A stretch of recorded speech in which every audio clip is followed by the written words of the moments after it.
ধৈর্য ধরতে হবে এবং হঠকারিতা করে ভুল সিদ্ধান্ত নিয়ে যে আমরা নির্বাচনের পরে আমাদের দল থেকে আমরা বলেছি যে আমরা একটা ঐক্যবদ্ধ জাতীয় সরকার করতে চাই, সবাই মিলে রাষ্ট্রের সমস্যার সমাধান আমরা করতে চাই।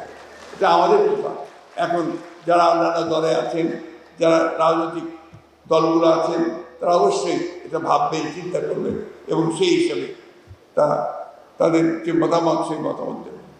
আমি বিশ্বাস করি তত্ত্বাবধায়ক সরকার বা আমরা বলছি না, আমরা বলছি ইন্টারিম গভর্নমেন্ট, সেই ইন্টারিম গভর্নমেন্ট তাদেরকে আমরা সমর্থন দিয়েছি, সমর্থন দিয়ে যাচ্ছি এবং এই সমর্থন দিয়ে তাদের পক্ষেই সম্ভব হবে আমরা একটা পথ খুঁজে পাবো, যে পথে আমরা সামনে এগিয়ে যেতে পারবো।